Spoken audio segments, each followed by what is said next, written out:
भारत सोचेगा कि ये टीम जो है ना ये चिच्चड़ किस्म की टीम है, ये पड़ेगी हमें। और वो भी उन्होंने जो कमिंस ने लास्ट बात की है ना, we are so looking forward to playing the final against India, तो उन्होंने एक तरह से वार्निंग भी दे दी है कि we are ready for you.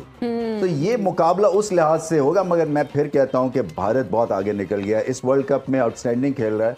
और फिर भी अगर वो थोड़े बहुत उनको टर्बुलेंट झटके लगते हैं फिर भी वो जीतेगा, वो मुझे ऐसा लगता है। इंडिया जो है वो इस सारे टूर्नामेंट में लीड ले गया, फाइनल में जो भी रिजल्ट आए, लेकिन उन्होंने शो किया कि वर्ल्ड कप की तैयारी के लिए क्या क्या चीजें चाहिए होती हैं और तैयार हो के टीम आए तो कैसा खेलती है। इंडिया बहुत फेवरेट है, बैलेंस टीम है, उनके कॉम्बिनेशन बहुत ज़बरदस्त है, बॉलिंग का, बैटिंग का, इवन फील्डिंग आप देखें, 3-4 कैचेज तो जडेजा ही कर गया पिछले सेमीफाइनल में।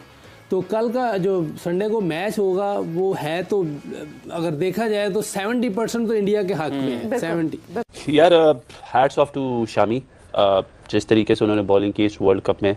उनका इंटरव्यू सुना और उन्होंने कहा मैं सिर्फ अपने टाइम का इंतज़ार कर रहा था कि मेरा टाइम कब आएगा, and I was totally prepared for it. और जो उनके फिगर्स हैं, ये स्टैट्स हैं इस वर्ल्ड कप में, I think definitely the man of the tournament should be Mohammed Shami. हम तो ये समझ रहे हैं क्योंकि वो इतनी अच्छी लाइन लेंथ के ऊपर बॉलिंग कर रहे हैं कंसिस्टेंटली, और मैं उनको ये क्रेडिट देता हूँ शामी को कि उसने बड़ी अच्छी कमबैक की और deserve to be hero for India. और जो पूरी दुनिया ने देख लिया है सर, जो हम सुनने में आ रहे थे कि इंडिया के बीच में मुसलमान बड़े तंग हैं, मुसलमानों पे बड़े जुल्म होते हैं, मुसलमानों को कहीं भी एप्रिशिएट नहीं किया जाता, मुसलमानों को ऊपर नहीं आने दिया जाता, आज वही इंडिया है, वही इंडिया की क्रिकेट टीम है जिसमें सेमीफाइनल में man of the match Mohammed Shami जो है, मुसलमान है, उन्होंने मैन ऑफ द मैच जो है वो उसका अवार्ड लिया। जय हिंद दोस्तों, आप सब कैसे हैं? आशा करते हैं आप लोग बढ़िया होंगे। आज वर्ल्ड कप 2023 के भारत और ऑस्ट्रेलिया के बीच खेला जाएगा मोदी स्टेडियम अहमदाबाद में।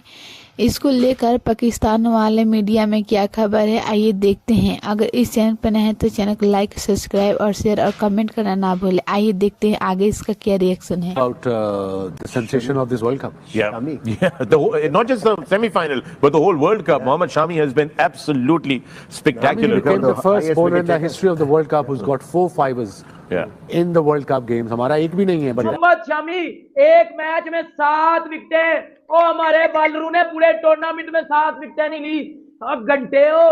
तो मुझे ऐसी फीलिंग आती है इंडिया की टीम से इस वक्त कि इनका आपस के अंदर कंपटीशन है कि मैं उससे बेहतर नजर आऊं, मैं अच्छा परफॉर्म करूं। हेल्दी कंपटीशन उनके अंदर नजर आ रहा है। जो मैच के बाद वो ड्रेसिंग रूम के अंदर बैठते हैं, उनका अप्रोच जिस तरीके से एक एक का नाम लेता है कि किसने अच्छी फील्डिंग की, आज का दिन किसका जबरदस्त रहा, तो उसमें वो चाहते हैं कि यार शर्मा की लीडरशिप और कमिंस की लीडरशिप का कंपैरिजन अगर हम देखें तो ज्यादा स्ट्रॉन्ग लगता है, क्योंकि वो भी टेस्ट चैंपियनशिप जीत के आए। देखिए, एक तो जो भारतीय टीम में कुछ 4-5 तो इनके आई थिंक आईपीएल के लीडर्स हैं, जिसमें केएल राहुल है, जिसमें रोहित है, जिसमें विराट है। ये और इसलिए आसान है ये टीम को मैनेज करना, क्योंकि इनको पता है इनके रोल्स क्या हैं, डिफाइंड है, क्लैरिटी है। विराट कोहली जाता है, वो एंकर बनता है, बड़ी हिट्स नहीं वो लगाता है। सो इसके इर्द गिर्द जो है वो सूर्या कुमार है या दूसरा श्रेयस अय्यर है। तो ये टीम जो है ना वेल ऑयल्ड है, और स्टोन सेट कप्तान कर रहा है, वो जाता है और बेबाकी से खेलता है। इसका मतलब ये है कि हम पकड़ लेंगे, फिक्र ही ना करो। और वो इतना ज्यादा हमले से फिर आप बैकफुट पे डाल देते हैं आप जी। तो मेरे ख्याल से लीडरशिप की क्वालिटी इसमें बहुत ज्यादा है। कमिंस में भी बहुत अच्छा है, देखें वो ऑन द जॉब सीखा है, और उसके लिए भी उसको ये पता है कि जब उसका एक मेजर प्लेयर चलेगा तो 160 ही करेगा फिर।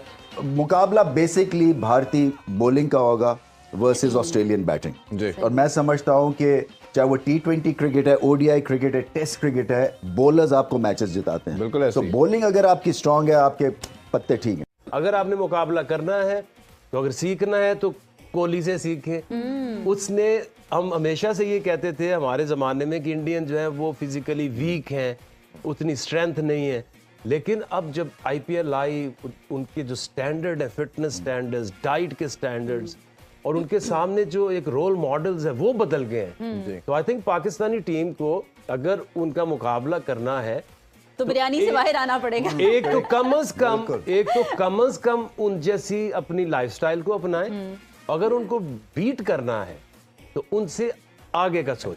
देखिए, उन्होंने री एम्फसाइज किया एक चीज कि फास्ट बॉलिंग अगर आपने करनी है, आपके पास अगर स्विंग नहीं है तो सीम मूवमेंट जरूर होनी चाहिए, और उसके बाद डिसिप्लिन होना चाहिए। आपकी लाइन जो है वो बड़ी टाइट होनी चाहिए। जहां पे बैट्समैन को आप हार्ड वर्क करवाएं रन्स के लिए। और ये क्रिकेट इस तरह की है कि अगर आप बैट्समैन को चंद ओवर अच्छे करते हैं तो बैट्समैन ने कोई ना कोई इनडिफरेंट चीज करनी है और उसका फायदा बॉलर को होता है। सो सिंपल सी बात यह है कि अगर आप स्पिनर हैं तो आपको गेंद स्पिन करना आना चाहिए। अगर आप फास्ट बॉलर हैं तो आपको फास्ट नहीं, आपको गेंद को स्विंग करना है या सीम करना है। अगर ये आप करते हैं तो आप जहां मर्जी खेल रहे हो आपको विकेट्स मिलेंगे। और आपको जमाना याद होगा जब वेस्ट इंडीज के फास्ट बॉलर्स जो थे, किसी तरह की भी पिच होती थी वो आके जबरदस्त बॉलिंग करते थे। और एक और चीज जो डिस्कस करने वाली है मेरे ख्याल से, ठीक है, इंडियन टीम बहुत आगे निकल चुकी है और वो बहुत बेहतरीन खेलते हैं, लेकिन हमें जाहिर है ये भी पता है कि ऑस्ट्रेलिया भी दूसरी तरफ स्ट्रांग टीम है, वो भी अच्छा खेल रहे हैं। ऑस्ट्रेलिया को इंडिया को हराने के लिए क्या स्ट्रेटेजी अपनानी चाहिए और टॉस कितना अहम है? टॉस अहम होगा इसलिए कि अहमदाबाद में अब ये देखें, मुझे लगता है कि ये स्पिन फ्रेंडली सी पिच बनाएंगे क्योंकि इनकी स्ट्रेंथ जो है वो स्पिन है। कुलदीप और जडेजा, और फिर बैटिंग लो बाउंसी पिचेस पे अच्छी करते हैं भारतीय बल्लेबाज।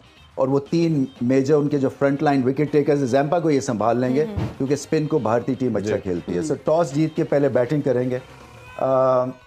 हराने का अच्छा आपका क्वेश्चन है। देखें अप फ्रंट एग्रेसिव विकेट्स, और ऑस्ट्रेलिया फील्डिंग के थ्रू प्रेशर डालता है और फील्डिंग ऑफ लेट बहुत अच्छी कर रहे हैं, कैचेस कर रहे हैं, रन आउट करते हैं, और फिर यही वही बात है कि डीप तक लेके जाते हैं मैच को।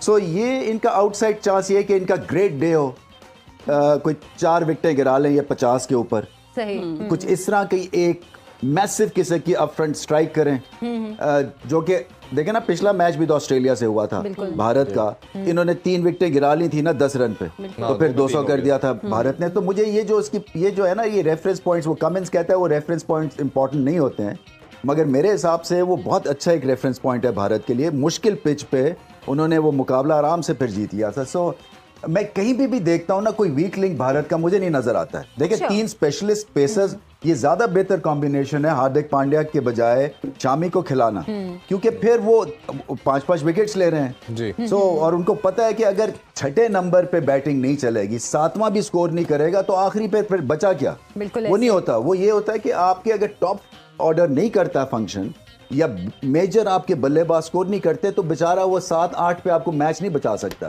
कहीं ना कहीं हमें लगता था कि वन डायमेंशनल किस्म की इनकी बैटिंग लाइनअप है, सब हिटर है, और स्टीव स्मिथ को भी इन्होंने बाहर बिठाया। जब कल हमने देखा और बांग्लादेश के मैच में, उससे एक स्टेबिलिटी हमें नजर आई इनकी साइड के अंदर, और लगा कि ये अब बैलेंस साइड नजर आ रही है।